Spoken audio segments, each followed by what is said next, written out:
사순절 둘째 주일 가정에서 또 가족들과 함께 예배드리는 온라인으로 예배드리는 모든 위대한 교회 성도 여러분 다 같이 자리에 일어나셔 사순절 둘째 주일 주일 예배를 주님께 드리겠습니다.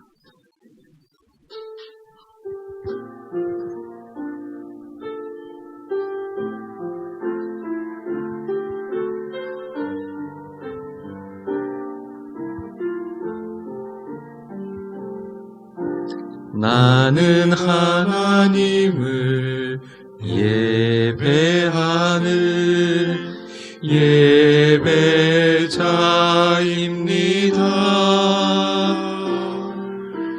내가 서 있는 곳 어디서나 하나님을 예배합니다. 내 영혼 거룩한 은혜를 향하여 내 마음 완전한 하나님 향하여 이곳에서 바로 이 시간 하나님을 예배합니다.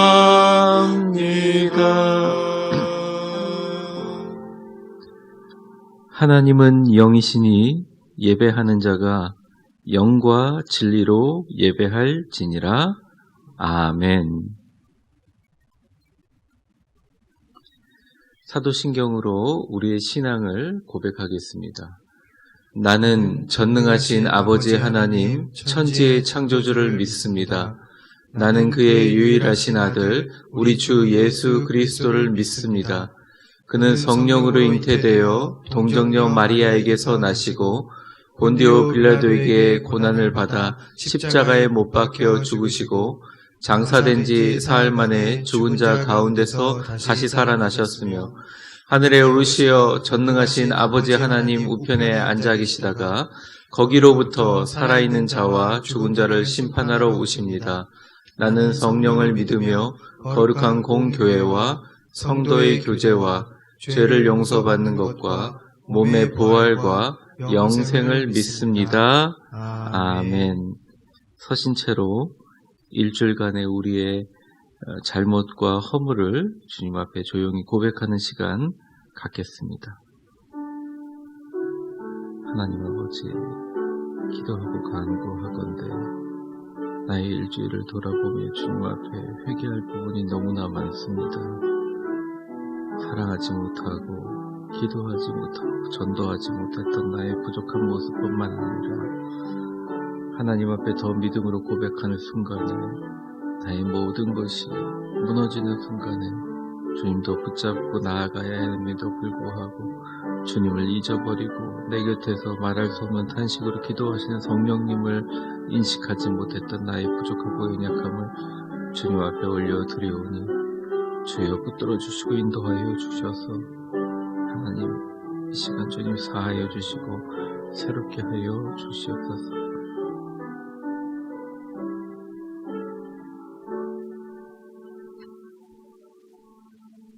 만일 우리가 우리 죄를 자백하면 그는 미쁘시고 의로우사 우리 죄를 사하시며 우리를 모든 불의에서 깨끗하게 하실 것이요 그러므로 이제 그리스도 예수 안에 있는 자에게는 결코 정죄함이 없나니 이는 그리스도 예수 안에 있는 생명의 성령의 법이 죄와 사망의 법에서 너를 해방하였음이라. 아멘. 교동문 125번입니다. 하나님이여 사슴이 시냇물을 찾기에 갈급함같이 내 영혼이 주를 찾기에 갈급하니이다. 내 영혼이 하나님 곧 살아계시는 하나님을 갈망하나니 내가 어느 때에 나가서 하나님의 얼굴을 사람들이 종일 내게 하는 말이 내 하나님이 어디 있느뇨 하오니 내 눈물이 주야로 내 음식이 되었도다. 내 영혼아 내가 어찌하여 낙심하며 어찌하여 내 속에서 불안해하는가. 너는 하나님께 소망을 두라. 그가 나타나 도우심으로 말미암아 내가 여전히 찬송하리로다. 낮에는 여호와께서 그의 인자하심을 베푸시고 밤에는 그의 찬송이 내게 있어 생명의 하나님께 기도하리로다. 내 반석이신 하나님께 말하기를 어찌하여 나를 잊으셨나이까. 내가 어찌하여 원수의 압제로 말미암아 슬프게 다니나이까 하리로다. 내 뼈를 찌르는 칼같이 내 대적이 나를 비방하여 늘 내게 말하기를 내 하나님이 어디 있느냐 하도다. 내 영혼아 내가 어찌하여 낙심하며 어찌하여 내 속에서 불안해하는가. 너는 하나님께 소망을 두라. 나는 그가 나타나 도우심으로 말미암아 내 하나님을 여전히 찬송하리로다. 아멘. 다 같이 자리에 앉으셔서 또 우리 가정에서 예배드리고 있는 우리 위대한 교회 성도분들도 찬송가 134장 피시고 우리 같이 찬양하겠습니다. 조금 시간을 드릴게요. 찬송가 134장 나 어느 날 꿈속을 헤매며 같이 찬양하겠습니다.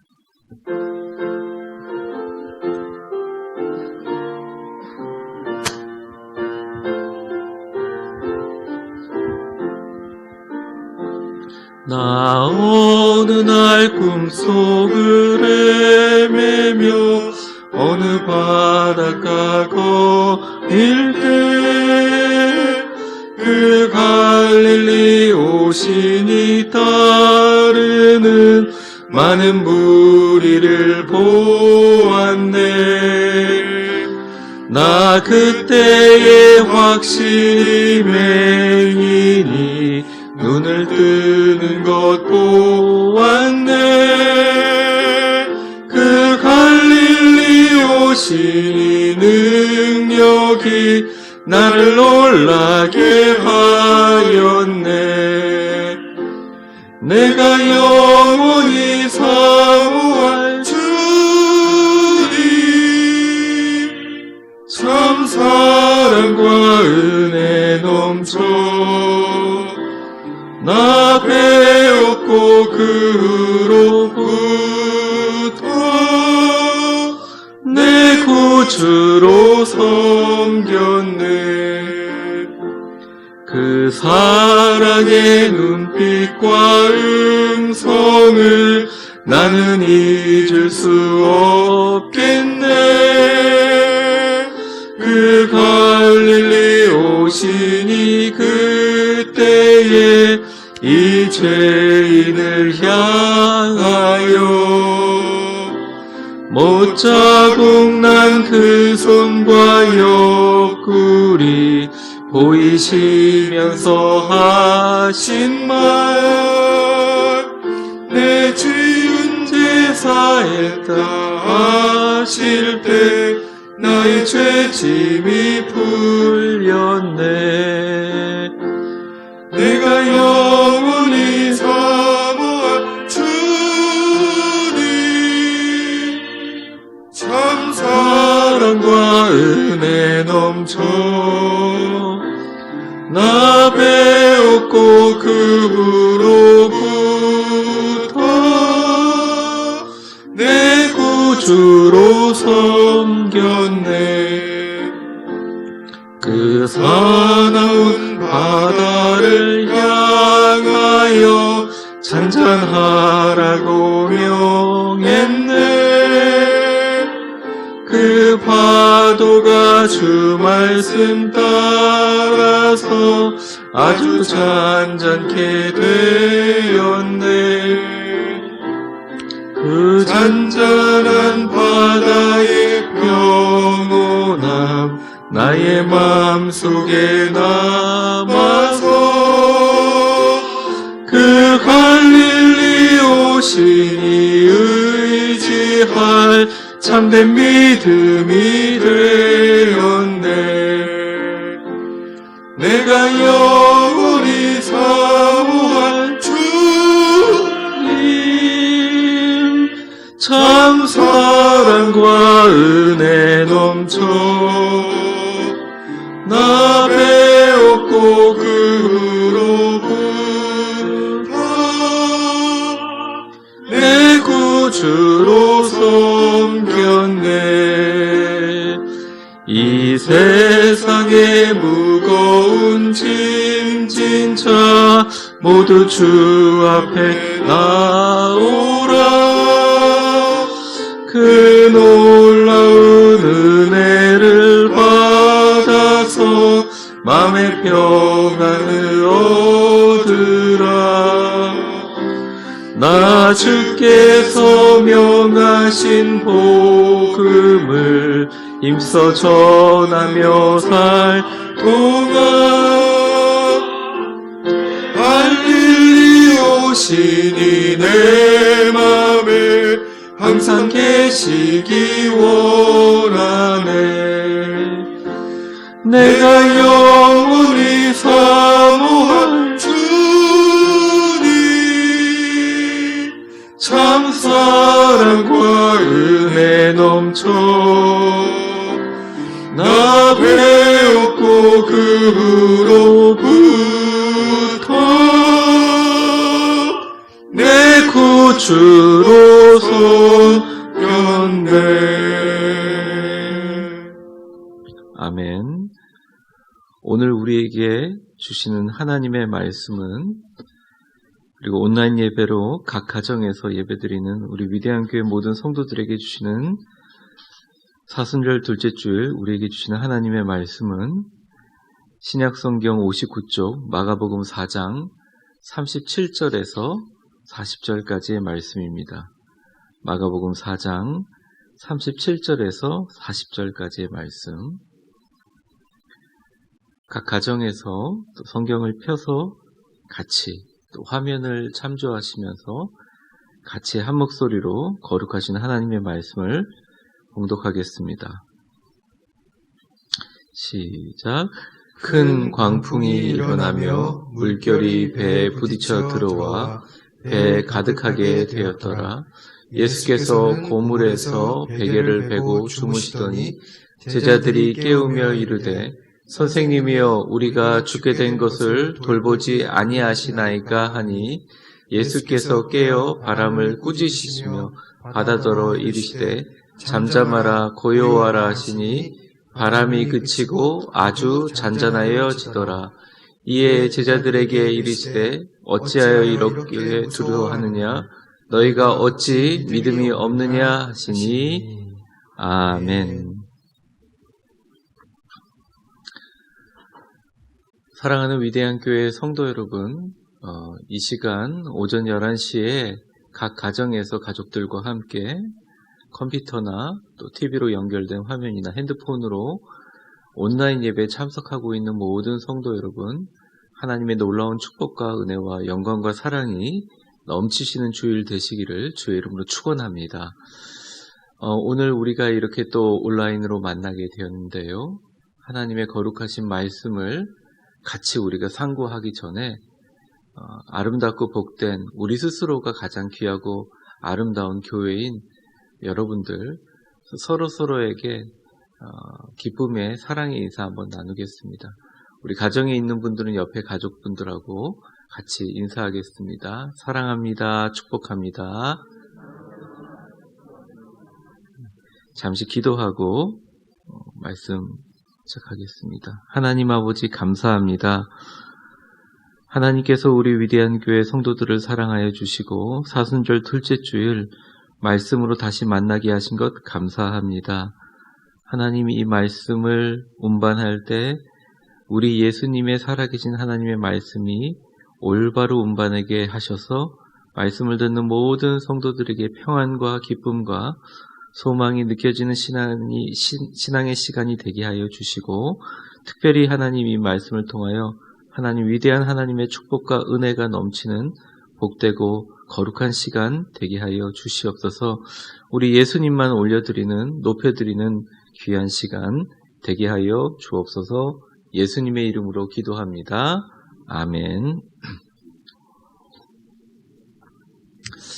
각 가정에서 한번 우리 가정에 있는 성경책 한번 손에 들어보겠습니다. 주의 말씀은 내 발의 등이요 내 길의 빛이니이다. 아멘. 오늘은 잠잠하고 고요하라, 잠잠하라 고요하라 라는 제목으로 하나님 말씀 증거하겠습니다. 우리의 하루의 물리적인 시간 24시간은 누구에게나 공평하게 주어집니다.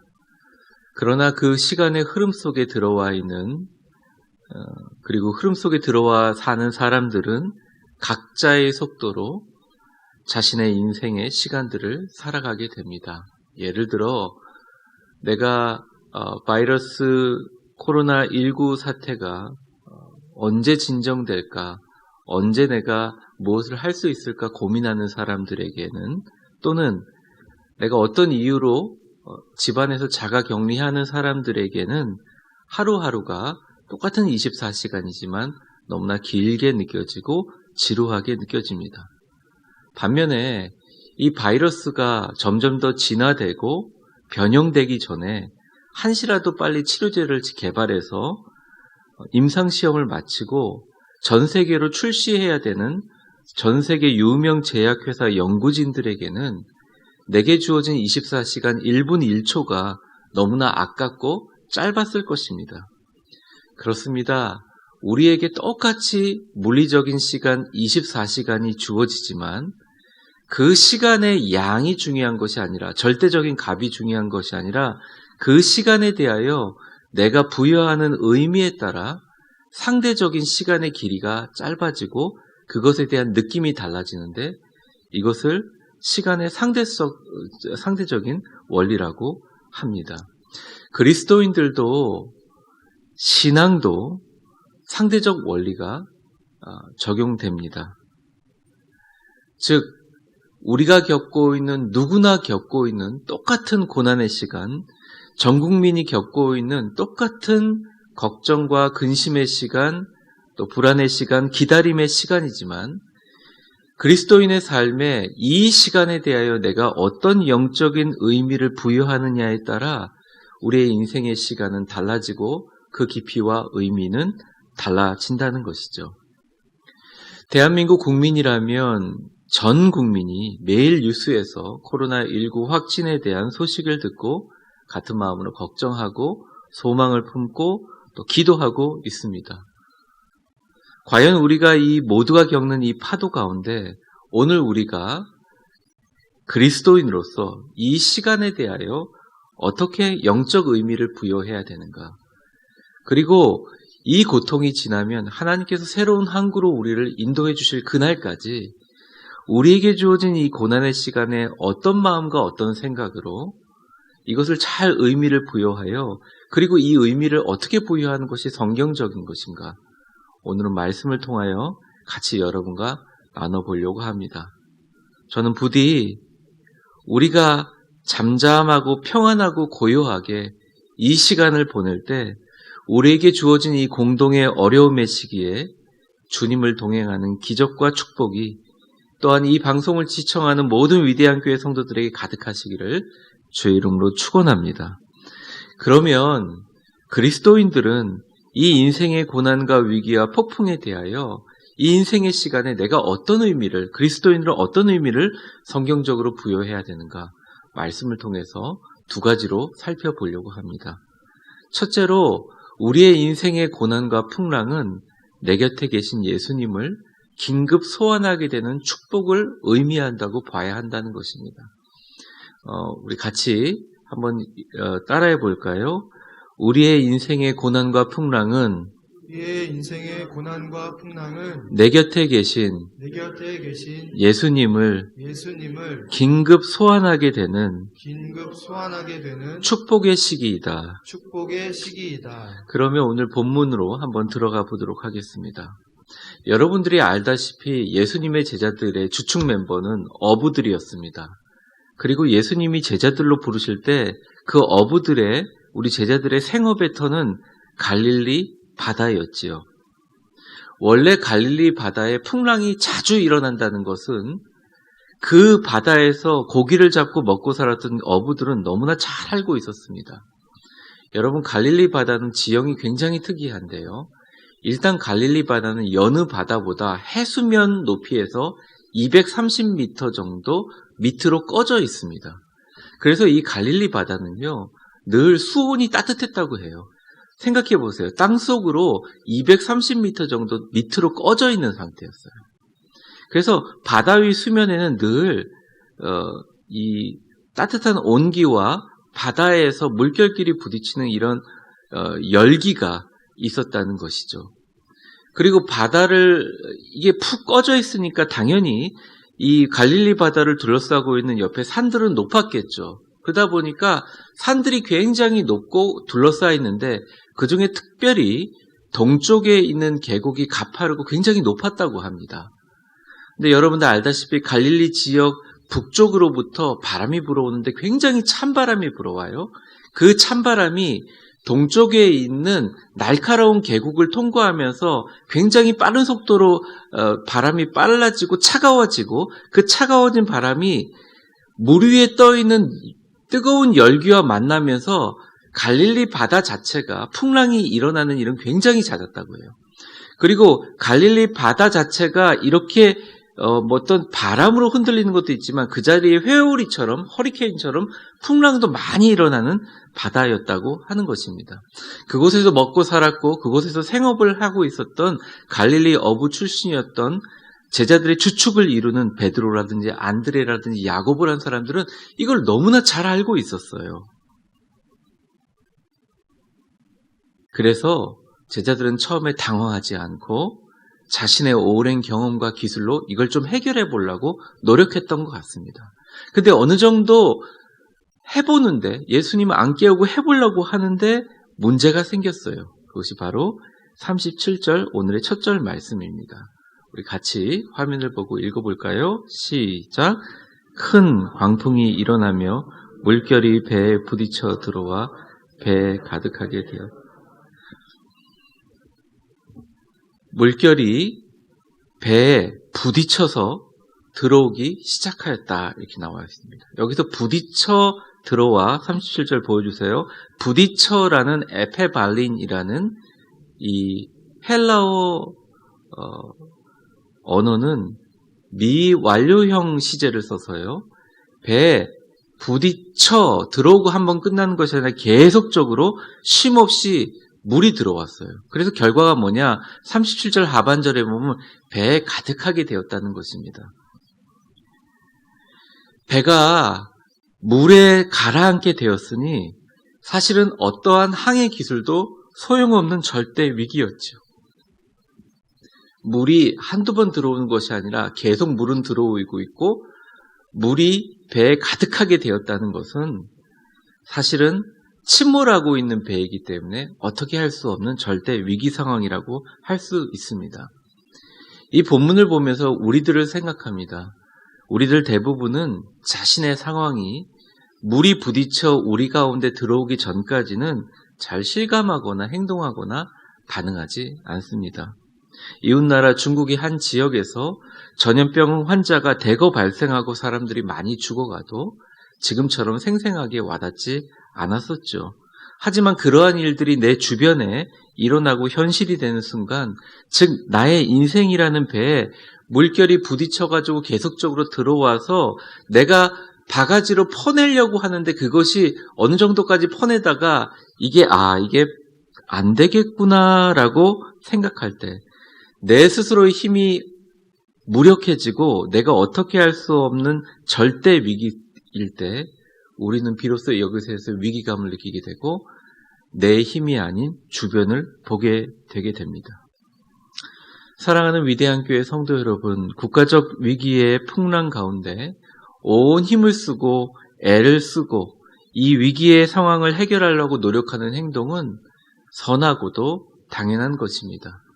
하지만 그리스도인으로서 이 고난이 우리 힘으로 어떻게 해결될 수 없다는 것을 깨닫는 한계의 순간이 올 때 우리가 할 수 있는 가장 지혜로운 일은 내가 이것을 어떻게 해결해 질지를 간구하고 나를 바라보는 것이 아니라 내 곁에 계시는 예수님의 이름을 부르고 그를 찾는 것이라는 것이죠.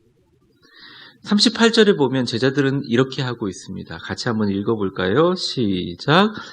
예수께서는 고물에서 베개를 베고 주무시더니 제자들이 깨우며 이르되 선생님이여 우리가 죽게 된 것을 돌보지 아니하시나이까 하니. 본문에서 예수님께서 고물에서 주무시고 계셨어요. 이거 우리가 익숙한 말이 아닌데 이 고물이라는 말은 배 뒷부분을 말하고 대부분 그 당시에 배 뒷부분에 돌출된 의자 같은 공간이 있는데 그 의자에게 방석이나 베개를 두고 주무십니다. 예수님이 왜 잠에서 깨지 않았나? 두 가지 의미가 있는데 첫 번째는 예수님이 주무시고 계신 위치 때문입니다. 배 뒤쪽의 고물은 높은 위치에서 의자로 높여져 있기 때문에 거의 배에 물이 차도 예수님이 있는 곳까지 물이 닿지 않는다는 이론입니다. 근데 성경에는 분명히 고물에서 주무시고 계셨다 그러죠.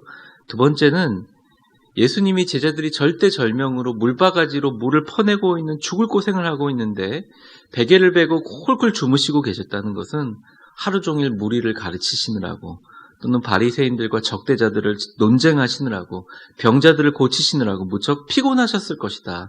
이런 두 가지가 있습니다. 저는 둘 다라고 생각합니다. 예수님 참 피곤하셨고 또 예수님 계신 자리까지 물이 튀지 않았죠. 그래서 제자들이 예수님을 깨울 때 이 헬라어 원문을 보면 말투가 좀 공손하지 못합니다. 뭐라고 깨워요? 선생님이여 우리가 죽게 된 것을 돌아보지 아니하시나이까. 이렇게 대묻고 있습니다.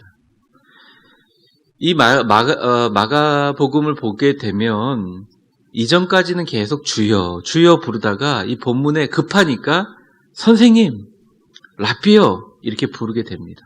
아니 우리가 죽게 될 상황인데 선생님 어떻게 쳐다보지도 않고 이렇게 한가하게 주무십니까? 선생님? 그들은 두려워서 소리칩니다. 여러분 우리도 평소에는 주님이 참 전능하시고 나에게 좋은 분이지만 우리도 다급하고 두려울 때 그럴 때가 있죠. 내 마음 아파 죽겠는데 내가 경제적으로 이렇게 어려운데 내가 육체적으로 이렇게 아픈데 당신은 왜 응답이 없으십니까? 혹시 주무시고 계신 거 아니세요? 코로나19 때문에 경기가 이렇게 어려워지고 대한민국이 이렇게 어려워지는데 제발 주무시고 계시지 않는다면 답 좀 주세요 선생님. 이럴 때가 있다는 것입니다. 주님이라고 부르는 것과 선생님이라고 부르는 것은 의미가 다릅니다. 우리가 주님이라고 부를 때는 이 문제를 단순히 해결하는 분이 아니라 이 문제 자체를 처음부터 끝까지 계획하고 계시고 주도하시는 전능하신 하나님이라는 의미가 들어있지만 우리가 선생님이라고 부를 때는 이 문제를 해결해 주실 수 있는 해결자로서만으로 부르는 것이죠.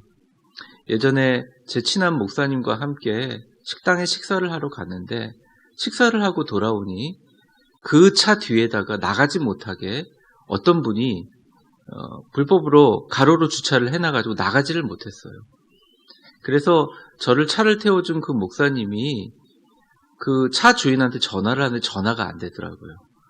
그래서 저희가 기다리고 있다가 다시 한번 전화를 하니까 전화를 받는데 제 친구 목사님이 바로 이러는 거예요. 선생님 나오셔서 차 좀 빼주시겠어요?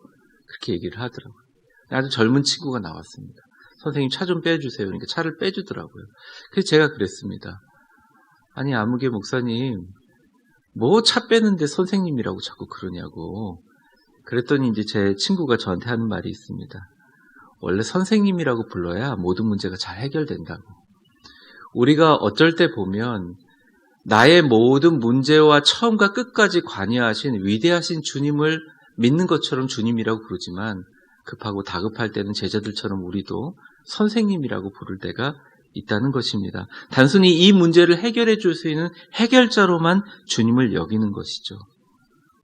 사랑하는 위대한 교회 성도 여러분, 우리가 이 고난의 때에 예수님을 단순히 이 문제를 해결해 주는 선생님으로 부를 것만이 아니라 이 땅을 다스리시는 전지전능하신 하나님으로 여겨야 될 줄 믿습니다. 이때 제자들과 우리가 주목해야 될 중요한 사실이 있습니다.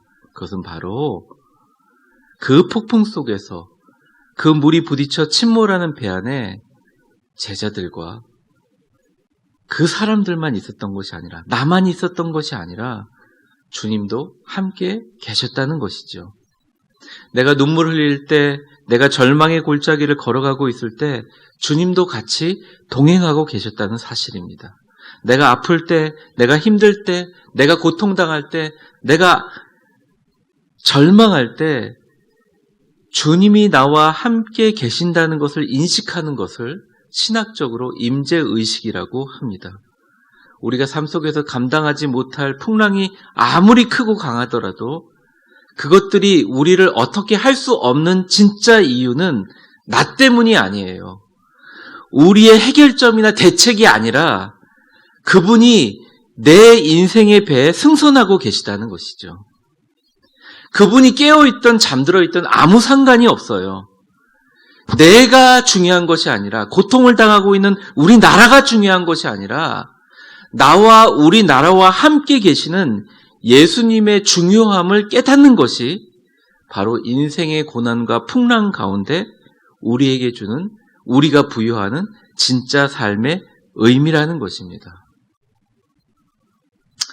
큰 바람과 물결아 잔잔해 잔잔해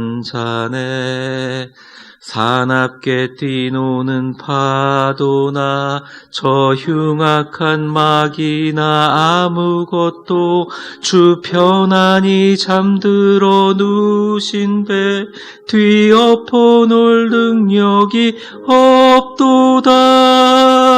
주 예수 풍랑을 꾸짖어 잠잠해 잠잠해 주 예수 풍랑을 꾸짖어 잠잠하라.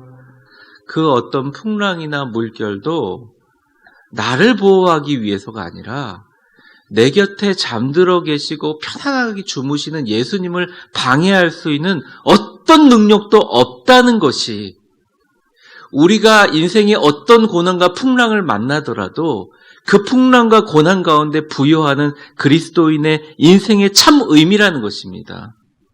우리에게 주어진 국가적, 개인적 인생의 고난과 풍랑의 진정한 의미는 바로 이때야말로 우리 곁에 계셨지만 어디 있는지 찾지도 않았던 주무시고 계신 예수님을 깨워 긴급 소환하고 그분의 중요성과 존재를 확인하는 것으로 이 시기를 받아들이는 것이 진정한 그리스도인이라는 것이죠.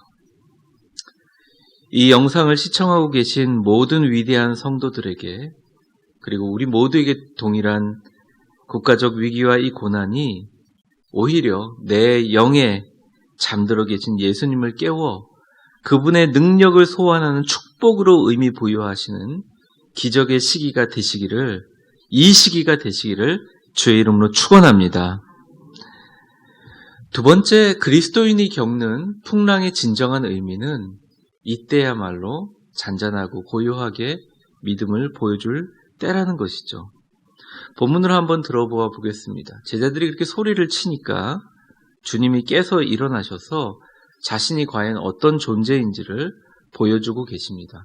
39절 말씀입니다. 우리 같이 한번 읽어보겠습니다. 시작.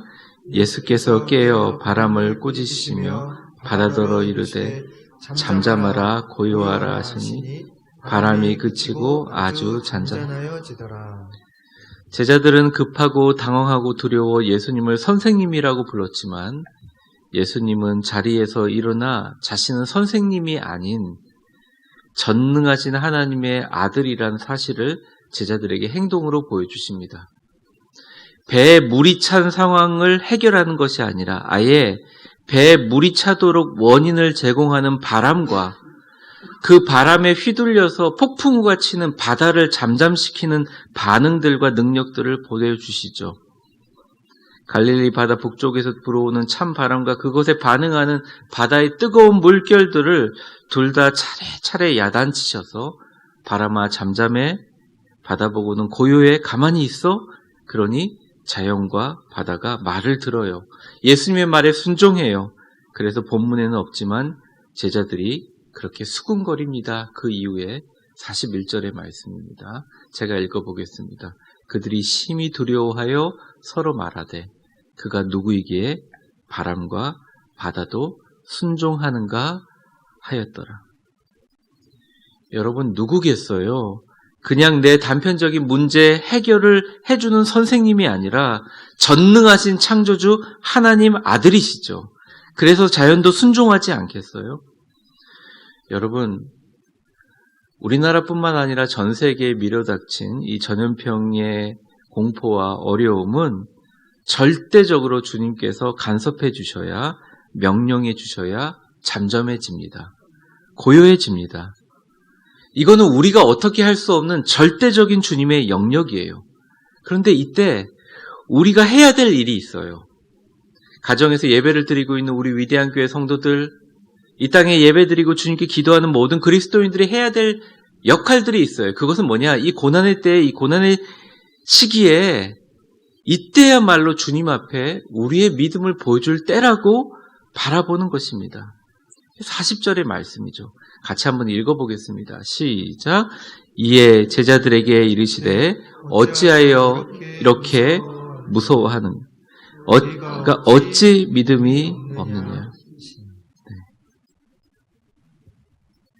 여기서 되게 중요한 단어가 뭐냐면요. 40절에 보면 어찌하여, 이렇게, 어찌라는 단어입니다. 이걸 헬라어로 우리나라를 해석할 때 조금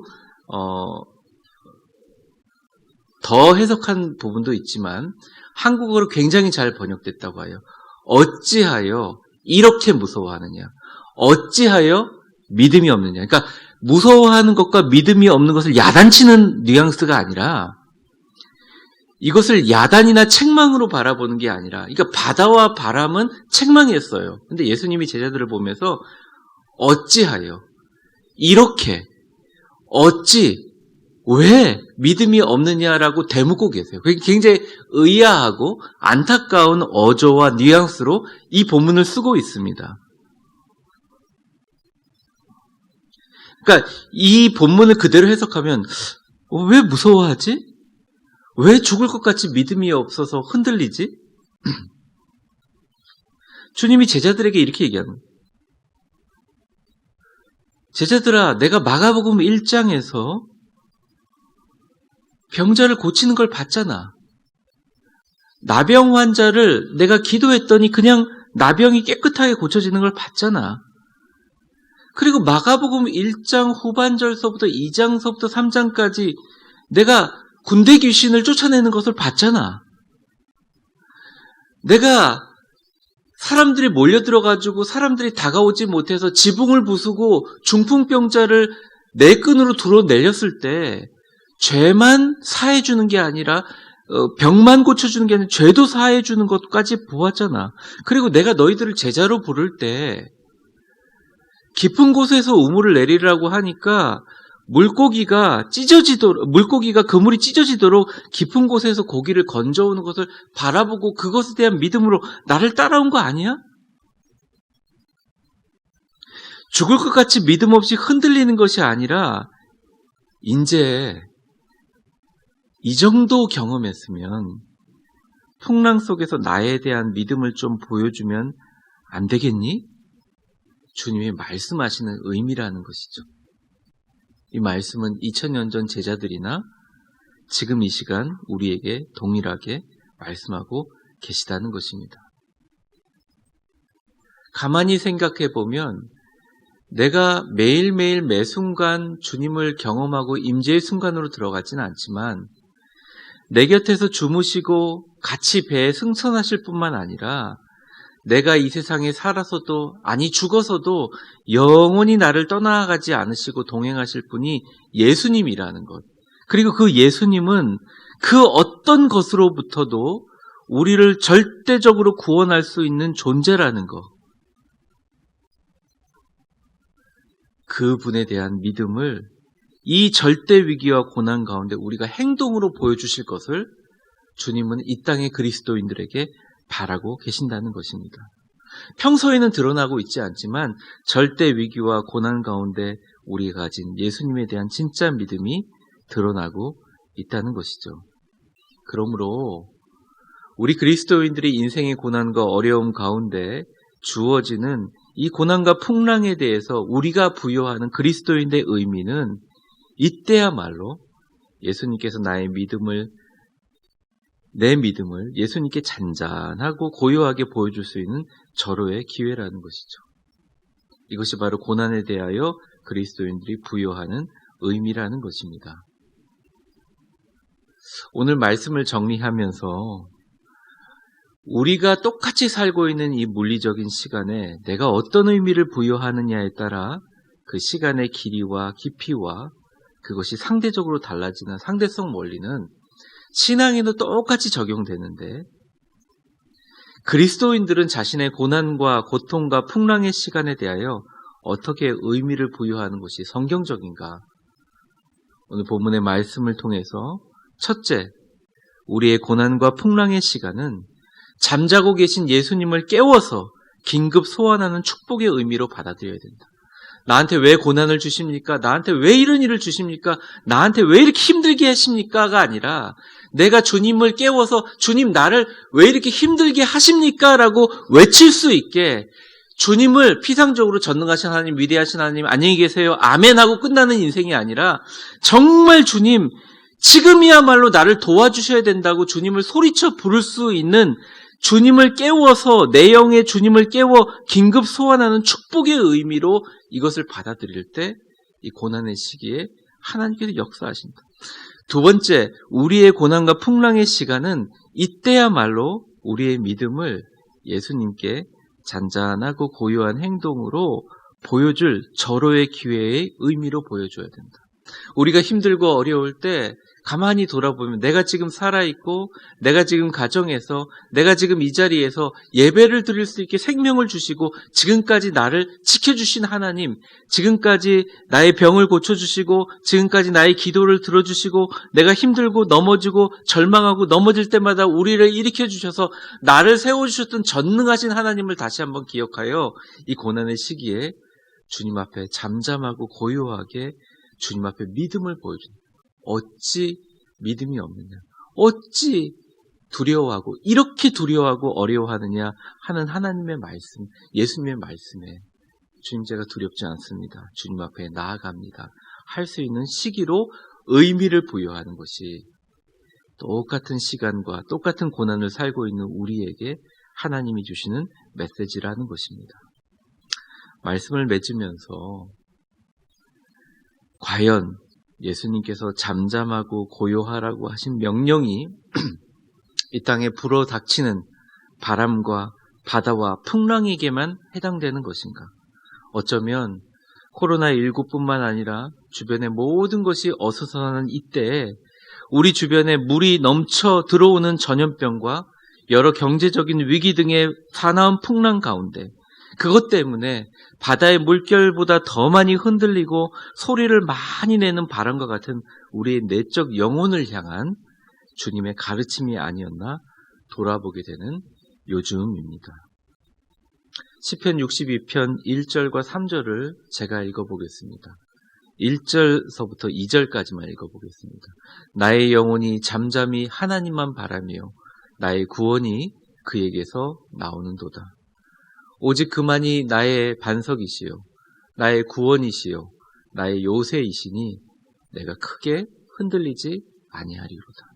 여러분 같이 한번 읽어볼까요? 시작. 나의 영혼이 잠잠히 하나님만 바라며 나의 구원이 그에게서 나오는도다. 오직 그만이 나의 반석이시요 나의 구원이시요 나의 요새이시니 내가 크게 흔들리지 아니하리로다. 그렇습니다. 우리의 구원은 오직 하나님을 바라보는 데 있습니다.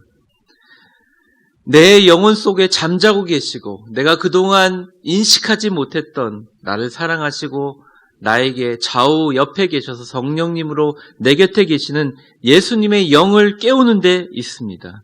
내가 크게 흔들리지 아니하고 잠잠하라 고요하라 하신 주님의 음성을 따라 이때야말로 예수님께 큰 믿음을 보여주는 인생의 의미 있는 시간이 되시기를 주의 이름으로 축원합니다.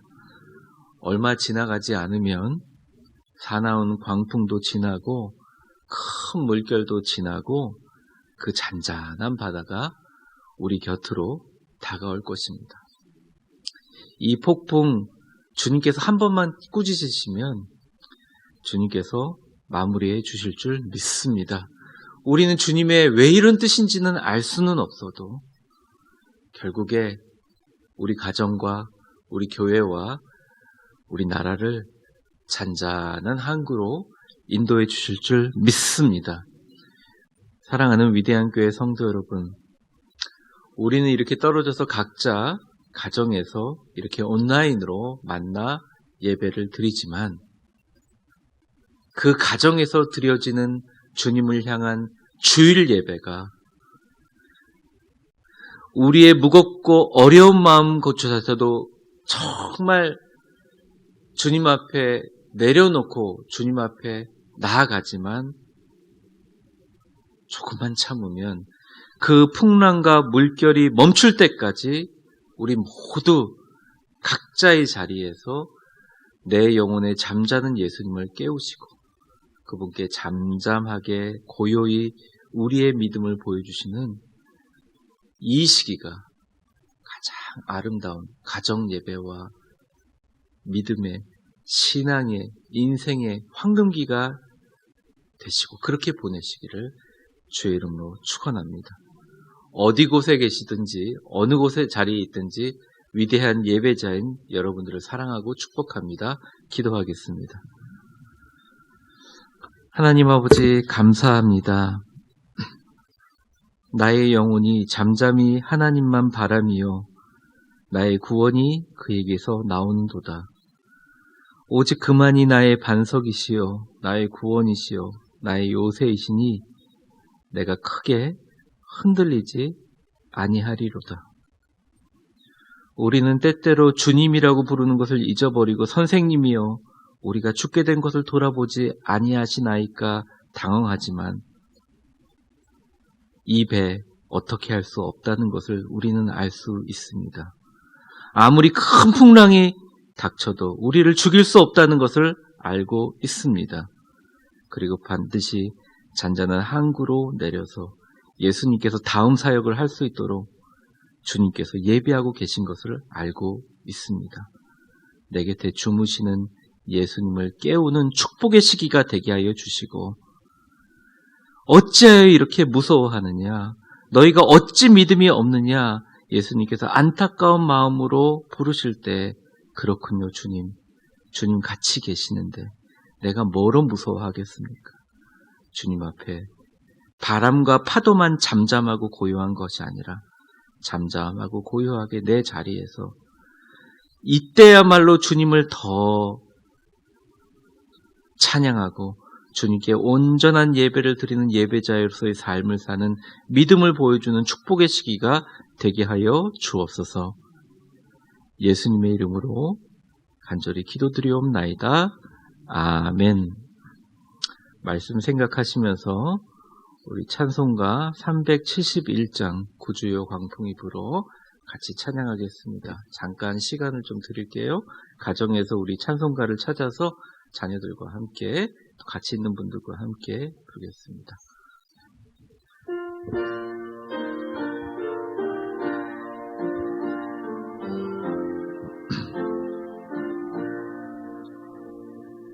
구주여 광풍이 불어 큰 물결이 일어나 온 하늘이 어둠에 쌓여 피할 곳을 모르니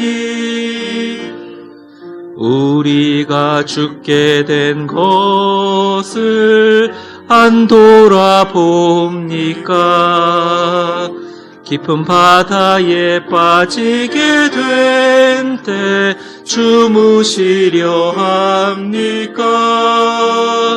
큰 바람과 물결아 잔잔해 잔잔해 사납게 뛰노는 파도나 저 흉악한 막이나 아무것도 주 편안히 잠들어 누신 배 뒤엎어 놓을 능력이 없도다. 주 예수 풍파를 꾸짖어 잔잔해 잔잔해 주 예수 풍파를 꾸짖어 찬찬하라. 구주여 떨리는 내 맘 저 풍랑과 같아서 늘 불안에 쌓여서 사니 날 붙들어 주소서. 세상의 풍파가 나를 삼키려 합니다. 지금 죽게 된 날 돌아보사 곧 구원해 주소서. 큰 바람과 물결아 잔잔해 잔잔해. 사납게 뛰노는 파도나 저 흉악한 막이나 아무것도 주 편안히 잠들어 누신 배 뒤엎어 놓을 능력이 없도다. 주 예수 풍파를 꾸짖어 잔잔해 잔잔해. 주 예수 풍파를 꾸짖어 잔잔하라. 사나운 광풍이 자도 큰 물결이 그치니 그 잔잔한 바다와 같이 내 마음이 변하다. 구주여 늘 함께 계셔 떠나지 마소서. 복된 항구에 즐거이 가서 그 언덕에 쉬리라. 큰 바람과 물결아 잔잔해 잔잔해. 사납게 뛰노는 파도나 저 흉악한 막이나 아무것도 주 편안히 잠들어 누심에 뒤엎어 놓을 능력이 없도다. 주 예수 풍파를 꾸짖어 잔잔해 잔잔해. 주 예수 풍파를 꾸짖어 잔잔하라. 이 시간 우리 모두 몇 가지 기도 제목을 갖고 가정에서 우리 같이 영상을 보시면서 통성 기도하겠습니다. 치유의 하나님께서 이 코로나19의 풍랑으로부터 우리 가족, 우리 교우, 우리 이웃들을 보호하여 주시고 특별히 전국 일선에서 이 방역과 치료를 위해서 수고하고 계시는 관계부처 공무원들과 또 의료진들에게 힘을 더하셔서 이 모든 전염병의 풍랑에 잠잠하라, 고요하라. 주님께서 잔잔한 항구로 이끌어 주시는 하나님의 간섭하심이 있게 하여 주시옵소서. 그리고 이 두려워하고 있는 모든 성도들, 우리 국민들, 그리고 멈춰져 있는 우리 경제들과 이 땅의 힘들고 어려운 상황 가운데 특별히 다시 한번 가정의 신앙을 되살리고 예배를 되살리는 오히려 이 온라인 예배가 다시 한번 믿음의 예배의 소중함을 깨닫는 아름다운 회복으로 더 견고한 신앙으로 우리가 준비되게 해달라고 우리 국가와 민족을 위해서 우리 가족을 위해서 우리 이웃들을 위해서 바람과 풍랑을 잔잔케 하시는 우리 위대하신 예수님 우리 하나님께 전능하신 하나님께 같이 통성으로 주여 3번 부르고 기도하겠습니다. 주여 주여 주여. 치유의 하나님 이 코로나19로부터 우리 가족과 교우와 이웃들을 보호하여 주시옵소서. 주님께서 잠잠하라고 하시면 바람이 그치고 주님이 고요하라고 하시면 하나님 바다가 조용할 줄 믿습니다. 코로나 광풍과 어려움 가운데 우리의 가족과 교우와 이웃들을 보호할 뿐만 아니라 전국의 의료진들과 공무원들의 방역과 치유에 애쓰는 분들에게 힘을 더하시고 교회와 모든 믿음의 식구들이 이 전염병의 극복에 이 땅의 모범이 되게 하시고 세상의 빛과 소금이 되게 하여 주시옵소서. 하나님, 많은 성도들과 또 경제가 두려워하여 멈춰져 있는데 이들에게 평안을 허락하여 주시고, 어찌하여 너가 두려워하느냐, 어찌하여 믿음이 없느냐, 나에게 이 시기에 믿음을 보여주면 안 되겠니? 더 경건과 절제로 가정 예배가 회복되게 하시고 이 환난이 지나며 더 견고한 신앙이 되게 하시며 다시 돌아오는 평화의 한국까지 우리 모든 성도들이 하나님 더 영적으로 강하여지게 하시고 하나님의 말씀의 지팡이를 짚고 주님을 향하여 전진하게 도와주시고 역사하여 주시옵소서. 주님께서 해결하여 주시고 인도하여 주시기를 원합니다.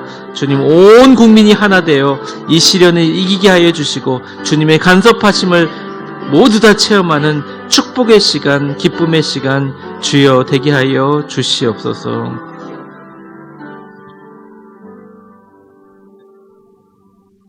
하나님, 그동안 우리의 병을 고쳐주시고 우리를 지금까지 인도하여 주셔서 가장 귀하고 복된 주님의 말씀으로 우리를 이 자리에 살아 있게 하여 예배드리는 자리까지 인도해 주실 때까지 험하고 어려운 일들이 있었지만 주님, 전능하신 하나님으로 우리에게 보여주신 것을 기억합니다. 그럼에도 불구하고 큰 풍랑이 일어나 물결이 바다에 있는 물결이 배에 부딪혀 그 물이 배에 가득하게 되었을 때 우리도 제자들처럼 예수님 깨우며 선생님이여 우리가 죽게 된 것을 돌아보지 아니하십니까?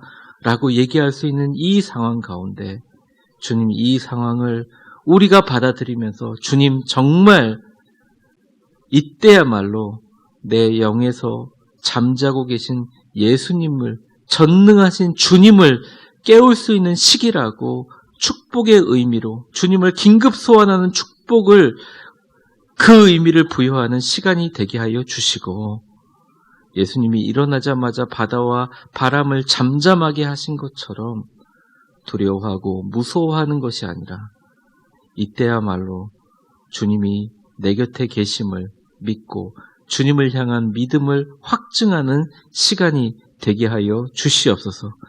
치료의 하나님, 코로나19로부터 우리 가족과 교우와 이웃들을 보호하시고 방역과 치유에 애쓰는 이 땅의 모든 분들에게 힘을 더하셔서 반드시 하루속히 우리 대한민국과 이 땅의 모든 사람들에게 이 전염병이 잘 극복되는 하나님의 축복과 주님의 간섭하심이 일어나게 도와주시옵소서. 하나님, 특별히 가정에서 예배드리고 있는 우리 성도들을 기억합니다. 각 가정에서 매일매일 음성 큐티로 말씀으로 하루를 시작하고 또 온라인 주일 설교를 통해서 하나님이 주시는 은혜의 말씀을 통하여 다시 한번 가족들이 손을 잡고 예배 드릴 때 그곳에 주님이 임재하여 주시고 오히려 그 자리가 하나님을 예배하는 아름다운 가정의 예배가 회복되는 역사가 주님 일어나게 하시고 가정이 치유되고 주님의 영적으로 축복과 은혜가 넘치게 하여 주시옵소서. 우리 위대한 교회 성도들이 2020년 시작하시는 여러 가지 의미가 있습니다. 주님의 영광을 꿈꾸며 시작했습니다. 주님, 우리 교회의 표와 그 주님의 영광을 시각한 것이 헛된 것이 되지 않도록 이 폭풍 지난 후에 오히려 폭풍처럼 하나님의 놀라운 축복과 은혜가 부어지는 역사가 준비되게 하여 주시옵소서. 주님 앞에 거룩한 마음으로 예물을 준비하고 하나님 앞에 과부의 두 랩돈처럼 마음과 정성을 바쳐 봉헌하는 모든 손길에 주님 함께하여 주시사 1000배나 1000배로 갚아주시고 하나님의 기적과 은혜를 체험하게 도와주옵소서. 예수님의 이름으로 축복하며 기도합니다. 아멘. 이 시간 교회 소식 잠시 알려드리도록 하겠습니다. 사순절 둘째 주일입니다. 사순절 둘째 주일, 사순절을 지내면서 이어 부활절까지 40일 동안 예수님의 고난에 묵상하며 동참하는 기간입니다.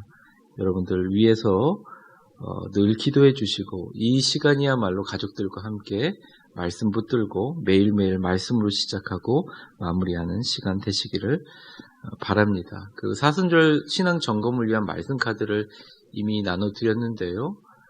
읽은 날 체크하셔서 부활절 전주일까지 다 빨간색 상자에 넣어주시기를 부탁드리겠습니다. 또한 주보에는 나와 있지 않는 광고지만 어제 전체 메시지로 말씀드린 것처럼 가정에서 지금 예배 드리고 계시는데요. 가정에서 예배 드리시고 나서 그 예배 드리는 아름다운 모습들, 우리 가정들이 같이 한 자리에 모여서 예배 드리는, 그동안 떨어져 있었지만 주일날 같이 예배 드리는 그 아름다운 모습들을 한번 사진에 올리셔서 그 가운데 우리 교회 교인들이 아닌 분들이 있을 수도 모두 상관없습니다. 잘 찍으셔서 박동수 목사님께 전화번호로 아마 전체 문자로 발송되었을 거예요. 카톡이라든지 또 아니면 번호를 모르시면 셀장을 통해서라든지 사진을 보내주신 모든 분들에게 소정의 좋은 기념품들을 준비하도록 하겠습니다. 언제 이렇게 한번 해보겠어요? 이걸 잘 기념하고 또 이것을 귀한 것으로 우리 담아두려고 합니다. 지난 주간 주일날 우리 장광희 집사님 114셀이고요. 또 차민경 집사님 구 여선교회 시아버님 되시는 우리 고 장동찬 안수 집사님 별세하셨습니다. 코로나 바이러스 19 확진 때문에 당일 주일날 일을 당하셔서 이 별세하셔서 우리 부목사님과 또 그리고 저녁 늦게 제가 대표로 2명만 저희 아내하고 같이 이렇게 갔다 왔는데요. 여러분들 정말 많은 위로해 주시면 감사하겠습니다. 또 장례를 잘 마쳤다고 연락을 받았습니다. 그 외에 광고들이 있는데 여러분들 주보를 참조해 주시고요. 특별히 이 시기 때 우리 전 세계를 위해서 기도할 수 있는 기도의 지경을 넓힐 수 있는 귀한 시간이 되기를 바라고 또 파일로 또 우리 홈페이지를 보거나 우리 셀 리더들을 통해서 사순절날 할 매일 기도문이 이렇게 있습니다. 여러분들 교회도 있기는 한데요. 여러분 잘 집에서 프린트해서 같이 기도했으면 참 좋겠습니다. 다 같이 자리에 일어나시겠습니다. 우리 옆에 있는 분들에게 축복의 인사 같이 나누겠습니다. 당신을 통하여 하나님께서 우리를 위해 싸우시는 그분을 보게 하실 뿐만 아니라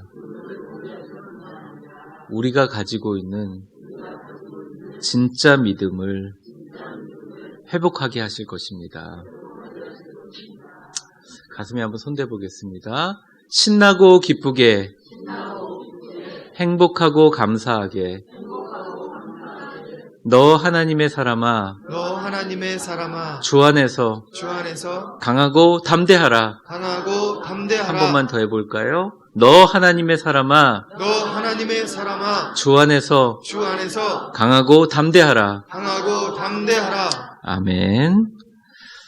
우리 620장 찬송 부르신 후에 축도함으로 사순절 둘째 주일 예배를 마치겠습니다.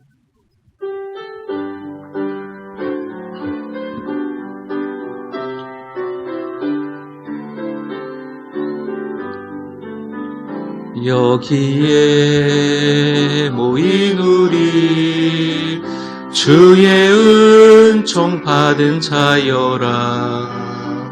주께서 이 자리에 함께 계심을 아노라.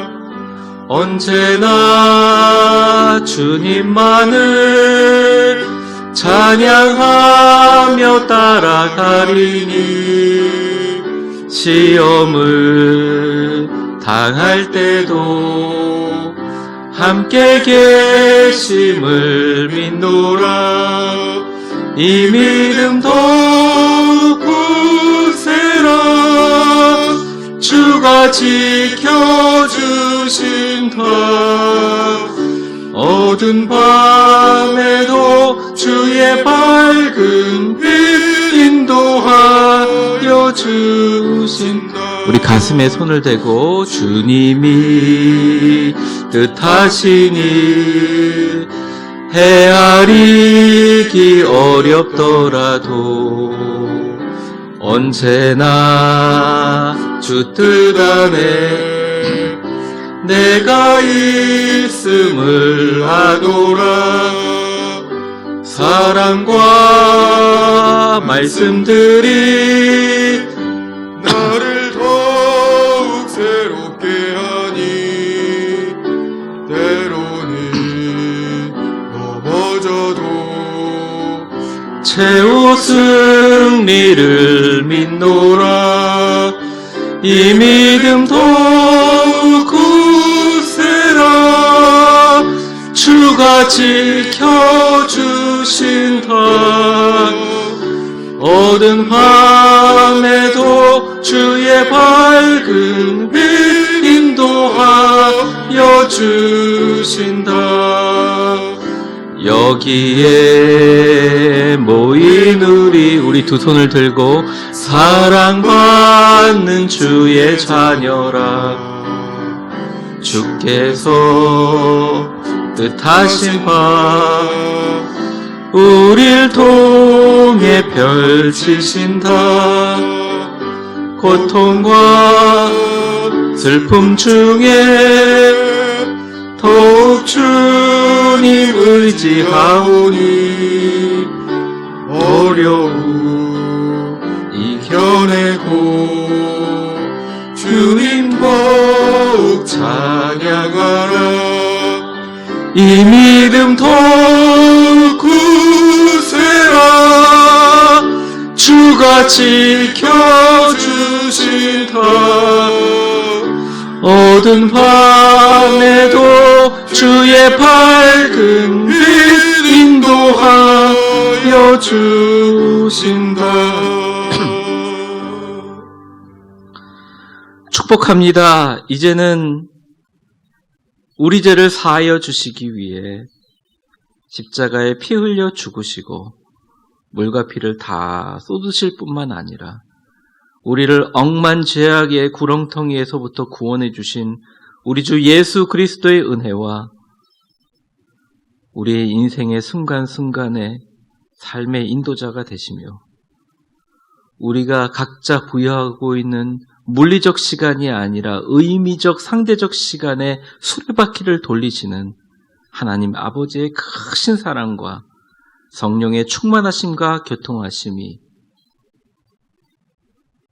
배가 중요한 것이 아니고 배에 타고 있는 내가 중요한 것이 아니고 아니 내 주변에 불어닥치는 바람과 폭풍과 바다가 중요한 것이 아니라 그 어떤 것이 아무리 강할지라도 예수님께서 내 인생의 배에 승선하고 계시다는 것이 가장 중요하여 그분이 깨어있든 잠들어있든 상관없이 나와 함께 계시는 예수님이 이 세상의 어떤 것보다 중요한 것이라는 것을 깨달아 이 풍랑의 시기에 정말 내가 긴급하게 잠들어 있는 내 영에 예수님을 깨울 절호의 축복의 기회이구나.